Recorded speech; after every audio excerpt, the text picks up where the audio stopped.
Gujarat News has been brought to you by Aaj Tak, सबसे तेज।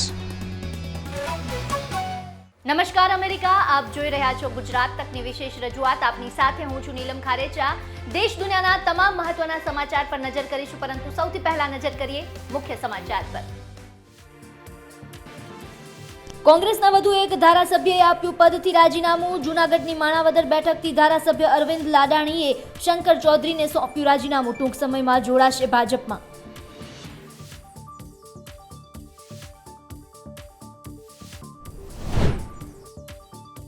રાજકોટથી ticket કપાતા Mohan કુંડારિયાએ કર્યો કટાક્ષ। કહ્યું, ભાજપ માતાની ભૂમિકામાં છે। નાનું બાળક રમકડા માટે રડતું હોય તો મોટા બાળક પાસેથી લઈને આપે છે।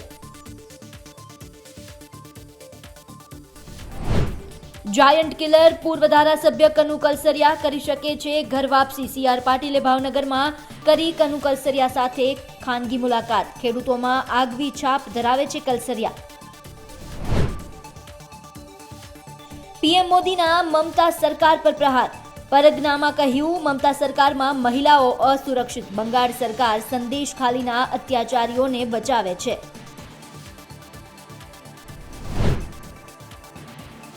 7 માર્ચ અને ગુરુવારે રાહુલ ગાંધીની ભારત જોડો યાત્રા પહોંચશે ગુજરાત। દાહોદથી શરૂ થયેલી યાત્રા 4 દિવસમાં 7 જિલ્લાઓ ખૂંદી વળશે।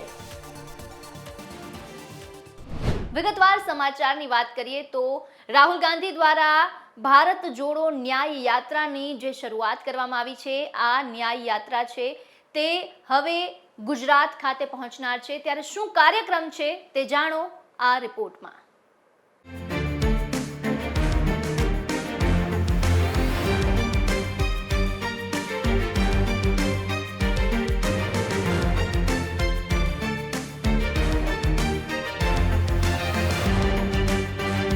રાહુલ ગાંધીની ભારત જોડો ન્યાય યાત્રા હવે ગુજરાતમાં પ્રવેશ કરશે।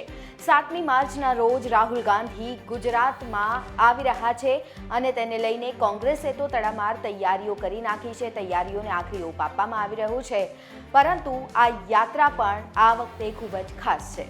લોકસભાની ચૂંટણી પહેલા રાહુલ ગાંધી ગુજરાત આવી રહ્યા છે અને 4 થી 5 દિવસનો આ તેમનો ગુજરાત પ્રવાસ રહેશે, જે ખૂબ જ ખાસ માનવામાં આવી રહ્યો છે, કારણ કે આ યાત્રા મધ્ય ગુજરાત અને દક્ષિણ ગુજરાતમાં જે આદિવાસી પટ્ટો છે ત્યાં ફરવાની છે। ત્યાંના લોકોને મનાવવાનો એક પ્રયત્ન રાહુલ ગાંધી દ્વારા અને કોંગ્રેસ દ્વારા કરવામાં આવશે। અને એવું કહેવાઈ રહ્યું છે કે ઇન્ડિયા અને આમ આદમી પાર્ટીનું ગઠબંધન, જ્યારથી ઇન્ડિયા એલાયન્સનું ગઠબંધન થયું છે ત્યારથી જ હવે આ યાત્રા ખૂબ જ ખાસ બનવાની છે ગુજરાતમાં। લોકસભાની ચૂંટણીના સમીકરણો આ વખતે ખૂબ જ અલગ જોવા મળી રહ્યા છે અને એવામાં હવે તો જોવું એ ખૂબ જ રસપ્રદ રહેશે કે આ યાત્રાને લોકો કેટલું સપોર્ટ કરી રહ્યા છે, કેટલું સમર્થન મળી રહ્યું છે, જનપ્રતિસાદ મળી રહ્યું છે કે કેમ। કારણ કે આ યાત્રા જ્યારે ભરૂચમાં પહોંચે છે ત્યારે કેટલા લોકો આ યાત્રામાં જોડાય છે એ પણ અત્યારે સૌ કોઈના મોઢા પર ચર્ચાનો વિષય છે, કારણ કે અહીં આમ આદમી પાર્ટી ખૂબ જ એક્ટિવ મોડમાં જોવા મળી રહી છે। બીજી બાજુ મનસુખ વસાવાને પણ ઉમેદવાર તરીકે તેમના નામની ઘોષણા કરી દેવામાં આવી છે, એટલે આ વખતે ફાઇટ ટફ છે। જ્યારે બીજી બાજુ પંચમહાલ છે, ગોધરા વિસ્તાર છે, આ બધા વિસ્તારો પણ ખૂબ જ ખાસ માનવામાં આવી રહ્યા છે। ત્યારે રાહુલ ગાંધી શું સાચે ત્યાંની જનતાને, આદિવાસી જનતાને મનાવી શકે છે કે કેમ એ જોવું તો ખૂબ જ રસપ્રદ રહેશે। પરંતુ આ યાત્રા ક્યાં ક્યાં ફરવાની છે, કયા કયા જિલ્લાઓમાં જવાની છે, શું છે તેનો સંપૂર્ણ કાર્યક્રમ તે જાણીશું આ રિપોર્ટમાં। નમસ્કાર, આપ જોઈ રહ્યા છો ગુજરાત તક અને આપની સાથે હું છું સૌમ્યા। રાહુલ ગાંધી ગુજરાતમાં 445 કિલોમીટરની યાત્રા કરવાના છે। ગુજરાતમાં 5 દિવસની ન્યાય યાત્રા રહેશે। આ યાત્રા ગુજરાતના 7 જિલ્લામાંથી પસાર થશે। રાહુલ ગાંધી દેશમાં કુલ 6,713 કિલોમીટરની યાત્રા કરી ચૂક્યા છે। આ યાત્રામાં 100 લોકસભા બેઠકો આવરી લેશે। ગુજરાતમાં આદિવાસી પટ્ટામાં આ ભારત જોડો ન્યાય યાત્રા ફરવા જઈ રહી છે। મધ્ય ગુજરાત અને દક્ષિણ ગુજરાતના જિલ્લાઓ તેનું મુખ્ય ટાર્ગેટ છે। ત્યારે જાણીએ કે ભારત જોડો યાત્રાની ડે ટુ ડે માહિતી શું છે। આ યાત્રા 7 માર્ચે રાજસ્થાનના બાંસવાડાથી બપોરે 3 વાગે ગુજરાતના દાહોદ જિલ્લાના ઝાલોદ ખાતેથી પ્રવેશ કરશે। 3:30 વાગે ઝાલોદ ખાતે જાહેર સભાને સંબોધન કરશે।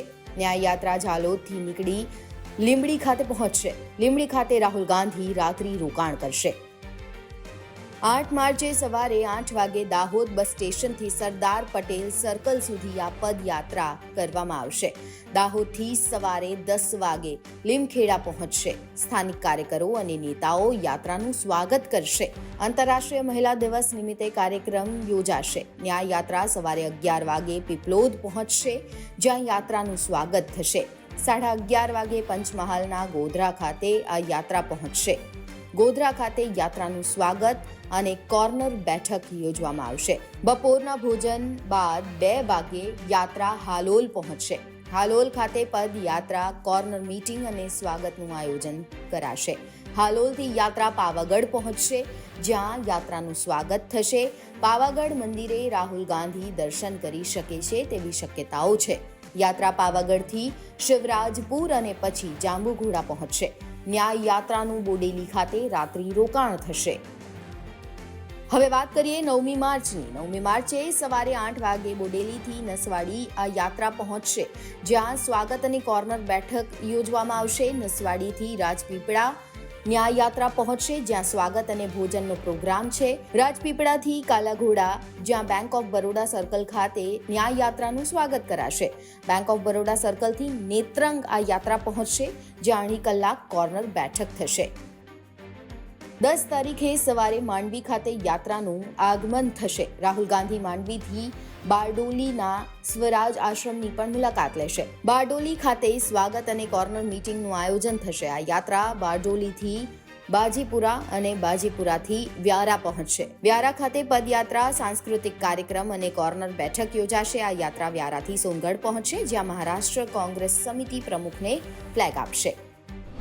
ભરૂચ લોકસભા બેઠક છે તે સતત ચર્ચામાં છે. અહીંથી જ્યારે ઇન્ડિયા ગઠબંધનથી આમ આદમી પાર્ટી તરફથી ઉમેદવાર એવા ચૈતર વસાવા મેદાનમાં છે, તો ભારતીય જનતા પાર્ટીએ અહીંથી મનસુખ વસાવાને ફરી એકવાર મેદાનમાં ઉતાર્યા છે. એટલે કે ફરી એકવાર વસાવા વર્સિસ વસાવાનો જંગ છે તે થશે. ત્યારે ચૈતર વસાવાએ ફરી એકવાર મનસુખ વસાવા પર નિશાન સાધ્યું છે. શું કહ્યું છે સાંભળો. વચ્ચે રાજીનામું પણ આપી દીધું હતું કે મારી તબિયત નથી બરાબર, છતાંય એમને મૂક્યા છે. ત્યારે એમને હવે નિવૃત્તિ આપણે કરવાની છે, રિટાયર્ડ આપણે કરવાના છે. ચૈતરભાઈને ડર છે કે મનસુખભાઈ મેદાનમાં આવશે તેની જીતવું તકલીફ પડશે. આજે 6 મહિનાથી ચૈતરભાઈ મને રૂબરૂ મળ્યો નથી, અને ચૈતરભાઈને કહો કે આપણે દોડવાનું મેદાનમાં હોય તો દોડે, સાથે દોડી, પણ આગળ વધારે દોડે છે. લોકસભાની ચૂંટણીને ધ્યાનમાં રાખીને જનસમર્થન મેળવવા અને કેન્દ્ર અને રાજ્યોમાં ભય, ભૂખ અને ભ્રષ્ટાચારથી ભાજપ સરકાર ચાલી રહી હોવાના આક્ષેપ સાથે આમ આદમી પાર્ટી દ્વારા સ્વાભિમાન યાત્રાનું આયોજન કરવામાં આવ્યું. આમ આદમી પાર્ટીની સ્વાભિમાન યાત્રાનું ભરૂચના આમોદનગર સહિત વિવિધ ગામોમાં કાર્યકરો દ્વારા ઉત્સાહભેર સ્વાગત કરવામાં આવ્યું છે. લોકસભાની ચૂંટણીના પગલે આમ આદમી પાર્ટી દ્વારા સ્વાભિમાન યાત્રાનું આયોજન કરવામાં આવ્યું. સ્વાભિમાન યાત્રા આમોદના તિલક મેદાનમાં આવી પહોંચતા કાર્યકરોએ ફટાકડા ફોડી ઉત્સાહભેર તેમનું સ્વાગત પણ કર્યું છે. લોકસભાની ચૂંટણીને ધ્યાનમાં રાખીને જનસમર્થન મેળવવા હવે એડી ચોટીનું જોર ચૈતર વસાવા લગાવી રહ્યા છે. ત્યારે કાર્યક્રમમાં તેમણે પોતાના સંબોધનમાં મનસુખ વસાવા પર નિશાન સાધ્યું છે.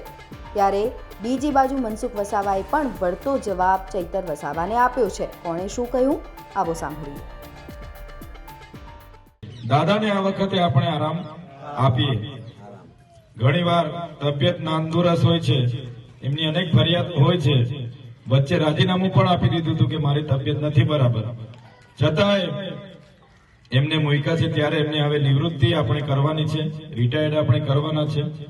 અને હું તમને વિશ્વાસ આપું છું, હું 12 દિવસથી ખરેખર હું તે વખતે જેલમાં હતો. એક ષડયંત્રના ભાગરૂપે અમને જેલ થઈ. હું જેલમાં હતો. માન્ય કેજરીવાલજી નેત્રંગ એક સભા કરીને મારું નામ જાહેર કર્યું. ત્યારે મને ચિંતા હતી કે શું થશે. પણ હું આ 12 દિવસ યાત્રામાં ફર્યો છું. 12 દિવસ, આજે 12મો દિવસ. થોડો અમારી સંકલનના અભાવે થોડું આગળ પાછળ થઈ ગયું, એટલે આપણે કાર્યક્રમોમાં થોડી વિસંગતતા થયેલી છે. પણ 11 દિવસ કોઈ ગામ બાકી નહીં હશે કે આખું ગામ અમારા માટે ત્યાં ફૂલહાર લઈને ઉભું હશે. તો લોકોમાં એક કરંટ છે, જુવાળ છે, પરિવર્તન લાવવાનો છે. લોકો કંટાળેલા છે. મોંઘવારી એટલી વધી ગયેલી છે. જે લોકોની જમીનો ગઈ છે જીઆઈડીસીઓમાં, એમને ત્યાં નોકરીઓ નથી મળતી. જે લોકોની નેશનલ હાઈવેમાં જમીનો ગઈ, નહેરોમાં જમીનો ગઈ, હાઈ ટેન્શન લાઈનોમાં જમીનો ગઈ, રેલવેમાં જમીનો ગઈ, એનું યોગ્ય વળતર નથી મળ્યું, ત્યારે આ જે ભ્રમ ફેલાવાની, ભય ફેલાવાની અને જે ભ્રષ્ટાચારથી આખી સરકાર ચાલે છે, ત્યારે લોકો આ વખતે પરિવર્તન ઈચ્છે છે. ચૈતરભાઈને ડર છે કે મનસુખભાઈ મેદાનમાં આવશે તેને જીતવું તકલીફ પડશે. આજે 6 મહિનાથી ચૈતરભાઈ મને રૂબરૂ મળ્યો નથી. હું નિત્યકર્મ પ્રમાણે 6 વાગે જાગી જાઉં છું, 1 કલાક વોકિંગ સવારે કરું છું, સ્નાન વિધિ કરી પૂજા પાઠ કરું છું, ભગવાનની આરાધના કરું છું, જન કલ્યાણ રાષ્ટ્ર કલ્યાણ માટે ભગવાનને પ્રાર્થના કરું છું અને ચા નાસ્તો કરીને મારા રૂટિનના કાર્યક્રમમાં નીકળી જાઉં છું. તો દિવસના જે મારા પાર્ટીના કામ હોય, લોકસંપર્કનો અભિયાન મારો હોય, એ પ્રકારે સાંજે રાત્રે 9-10 વાગે આવું છું, છતાં પણ હું થાકતો નથી. રાત્રે પણ 11-12 વાગ્યા સુધી લોકો મને મળવાવાળા આવે છે, બધાને શાંતિથી સાંભળું છું અને લોકોનો મને પૂર્ણ રીતના મને સહકાર છે. લોકોના હું કામ કરું છું, લોકોના પ્રશ્નો સાંભળું છું, એટલે લોકો સતત મારા સંપર્કમાં રહે છે. અને જે ફરી 7મી વખત ઉમેદવારી કરવા માટે મારું પાર્ટી નેતૃત્વને પણ વાતની ખબર છે, મારા કામની, મારા સાથી કાર્યકર્તા મિત્રોને આ વાતની ખબર છે અને નાનામાં નાના કાર્યકર્તાને પણ ખબર છે કે મનસુખભાઈને અડધી રાતે ફોન કરીશું તો પણ જવાબ મળશે અને કોઈ પણ પ્રશ્ન એમને રૂબરૂ મળીશું અથવા તો પત્ર દ્વારા આપણે એમને પ્રશ્ન કરીશું તો એ પ્રશ્નનો સોલ્યુશન આવે છે. એ પાર્ટીનો કાર્યકર્તા હોય કે ન હોય, સામાન્ય માનવી પણ મને ખૂબ સારી રીતે જાણે છે અને આ લોકો બધાએ પાર્ટીને અલગ અલગ એકમ માધ્યમથી ઉમેદવાર માટે એવું નથી કે કોઈ 1 કે 2 આના વ્યક્તિઓના આધારે કે 2 જૂથના આધારે ઉમેદવાર નક્કી થઈ જતો છે. આ ભારતીય જનતા પાર્ટી છે, મૂલ્ય આધારિત પાર્ટી છે અને મોદીની પાર્ટી છે, શિસ્તબદ્ધ પાર્ટી છે.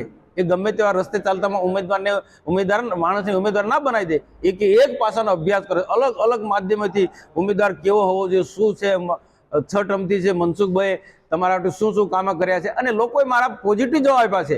એટલે ચૈતરભાઈને શું છે, હારવાનો છે એટલે શું છે, ઉમેદવાર પર આક્ષેપ કરે. બીજા બધા મારે 65 વર્ષ છે.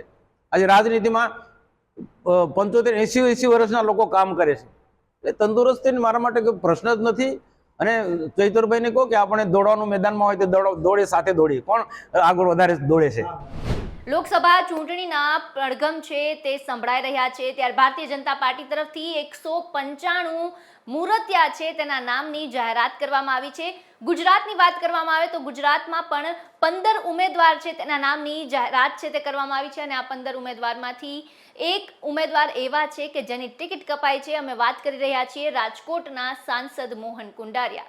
હવે મોહન કુંડારિયાની જ્યારે ટિકિટ કપાઈ છે ત્યારે તેમણે કટાક્ષ કર્યો છે. શું કહ્યું છે મોહન કુંડારિયાએ, સાંભળો. પાર્ટી એક માં જેવું પાત્ર છે. જે માને 2 બાળક હોય અને રમકડા માટે 2 બાળકો રમતા હોય, એમાં નાનું બાળક રોતું તો મોટા બાળકને હાથમાંથી રમકડું લઈ નાના બાળકને દે, એવી ભૂમિકા અમારી ભારતીય જનતા પાર્ટીની છે.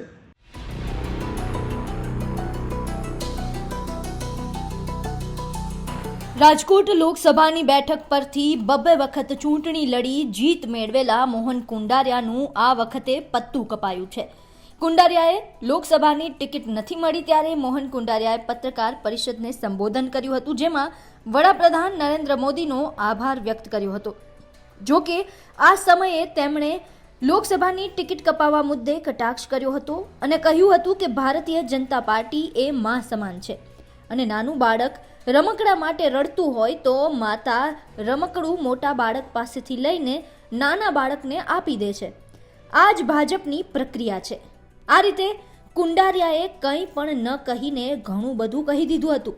સાંભળો મોહન કુંડારિયાએ શું કહ્યું તે.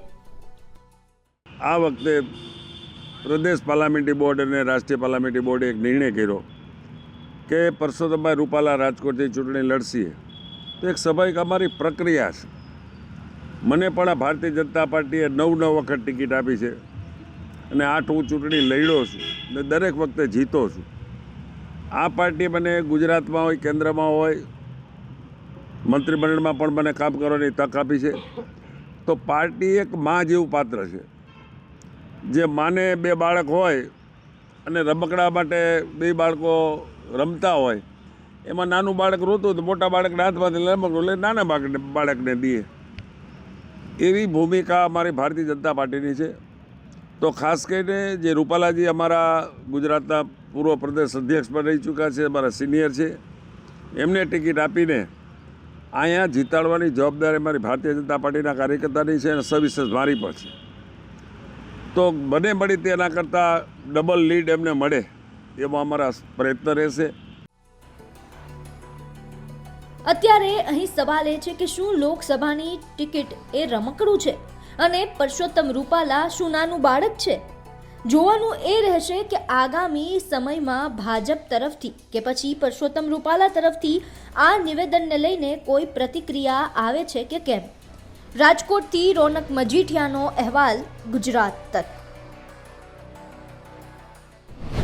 કનુ કલસરિયાના નામની ચર્ચા ચાલી રહી છે. આ ઉપરાંત અમરેલીમાં પણ એક વધુ ઝટકો પડે તેવા એંધાણ વર્તાઈ રહ્યા છે. પરેશ ધાનાણીની અમે વાત કરી રહ્યા છીએ. પરેશ ધાનાણી છે, તેમણે પ્રધાનમંત્રી મોદી વિરુદ્ધની જે PIL હતી તે પરત ખેંચી છે.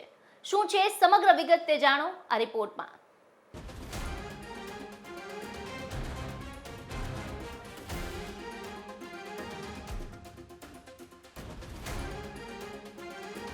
કોરોના કાળ સમયે કોંગ્રેસના નેતા પરેશ ધાનાણીએ ભાજપ પ્રદેશ પ્રમુખ CR પાટીલ તેમજ હર્ષ સંઘવી સામે PIL કરી હતી.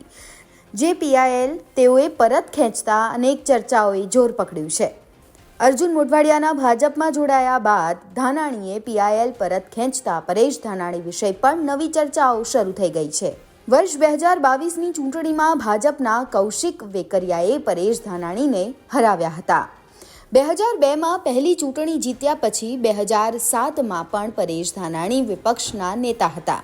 પરેશ ધાનાણી 3 ટર્મથી અમરેલીનું પ્રતિનિધિત્વ કરતા હતા. પાટીદાર અનામત આંદોલન બાદ થયેલી ચૂંટણીમાં જીત્યા બાદ વિપક્ષના નેતા પણ તેઓ હતા.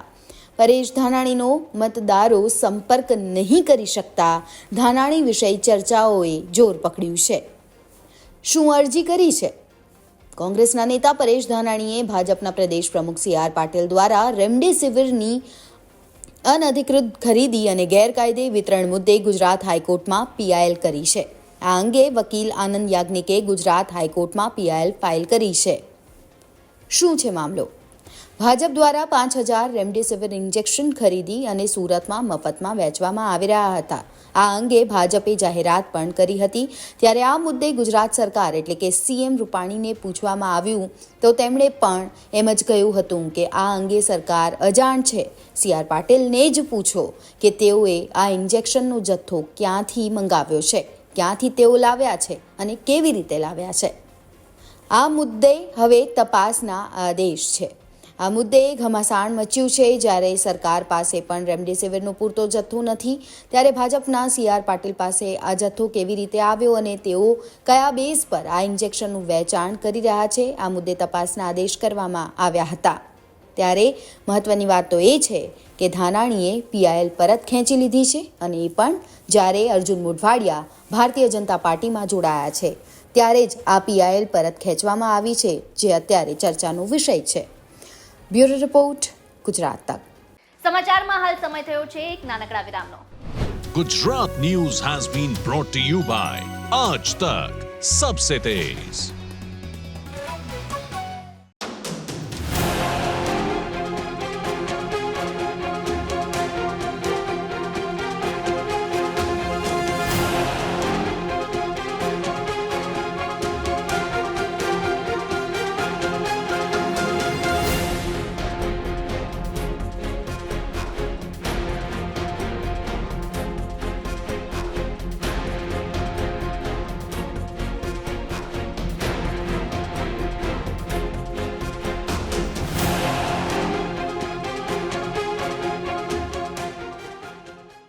Gujarat News has been brought to you by Aaj Tak, Sabse Tez. Ravindra જાડેજાના પત્ની રીવાબા અને રવિન્દ્ર જાડેજાના બહેન નૈનાબા વચ્ચેનો જે વિવાદ છે તે સમયાંતરે સામે આવતો રહે છે. ફરી એકવાર નૈનાબા છે તેમણે રીવાબા પર ટોણો માર્યો છે. શું છે વધુ વિગત જાણો આ અહેવાલમાં. નણંદ ભાભી વચ્ચેનો વિવાદ મીડિયામાં હેડલાઇન્સ બની છે. ત્યારે રવિન્દ્ર જાડેજાના બહેન નૈનાબા જાડેજાની ફેસબુક પોસ્ટ પરથી ફરી નણંદ ભાભી વચ્ચેનો ખટરાક સામે આવ્યો છે. જો કે નૈનાબા જાડેજાએ થોડી વારમાં જ આ પોસ્ટને ફેસબુકમાંથી હટાવી દીધી છે. ત્યાં સુધીમાં જ આ પોસ્ટ વાયરલ થઈ ગઈ. હકીકતમાં તાજેતરમાં જ ભારતના સૌથી ધનિક વ્યક્તિમાંથી એક મુકેશ અંબાણીના દીકરા અને અનંત અંબાણીની જામનગર ખાતે પ્રી વેડિંગ સેરેમની યોજાઈ. અનંત અંબાણી અને રાધિકા મર્ચન્ટની પ્રી વેડિંગ સેરેમનીમાં દેશ વિદેશથી મોટા નેતાઓ આવ્યા, હસ્તીઓ સામેલ થઈ, જેના અનેક ફોટો, વિડીયો સોશિયલ મીડિયા પર વાયરલ થઈ રહ્યા છે. જો કે આ પ્રી વેડિંગ સેરેમનીમાં ટીમ ઇન્ડિયાના સ્ટાર ઓલરાઉન્ડર રવિન્દ્રસિંહ જાડેજા જોવા ન મળ્યા. અને આ જ મામલે ક્રિકેટર રવિન્દ્રસિંહ જાડેજાના મોટા બહેન નૈનાબા જાડેજાએ નામ લીધા વગર જ રીવાબા અને રવિન્દ્ર જાડેજા પર નિશાન સાધી દીધું. અનંત અંબાણીની પ્રી વેડિંગ સેરેમનીમાં દેશ વિદેશના ક્રિકેટરોને આમંત્રણ આપવામાં આવ્યું, જ્યારે મૂળ જામનગરના સ્ટાર ક્રિકેટર રવિન્દ્ર જાડેજાને કેમ આમંત્રણ ન મળ્યું તેને લઈને તેઓએ ફેસબુક પર પોસ્ટ કરી નાખી. ફેસબુક પર લખ્યું, એક વાત પૂછવી હતી, અયોધ્યાના આમંત્રણ આવ્યા અને અંબાણીના આમંત્રણ ન મળ્યા. નૈનાબાની ફેસબુક પોસ્ટ બાદ ફરી નણંદ ભોજાઈનું સોશિયલ મીડિયા યુદ્ધ જામશે તેવા એંધાણ જોવા મળી રહ્યા છે. ઉલ્લેખનીય છે કે તાજેતરમાં જ રામ મંદિર મુદ્દે નૈનાબા અને રીવાબા સામે આવી ગયા હતા. અયોધ્યામાં રામ મંદિરના ઉદ્ઘાટન મુદ્દે નણંદ ભાભી વચ્ચે શાબ્દિક વોર શરૂ થયું હતું. જામનગરના ધારાસભ્ય રીવાબા જાડેજાએ રામ મંદિરના પ્રાણ પ્રતિષ્ઠા મહોત્સવમાં રાજનીતિ ન થાય અને તમામ લોકો ધર્મને ધ્યાનમાં રાખીને પ્રાણ પ્રતિષ્ઠા મહોત્સવમાં હાજરી આપે તેવું નિવેદન આપ્યું હતું, જેના પર નૈનાબાએ વિડીયો પોસ્ટ કરીને રીવાબા જાડેજાને આડે હાથ લીધા હતા. રાજકોટથી રોનક મજીઠિયાનો અહેવાલ, ગુજરાત તક. બુલેટિનમાં હાલ બસ આટલું જ. મને રજા આપશો. સાથે જ દેશ દુનિયાના તમામ મહત્વના સમાચાર માટે જોતા રહો ગુજરાત તક. નમસ્કાર. Gujarat News has been brought to you by Aaj Tak, Sabse Tez.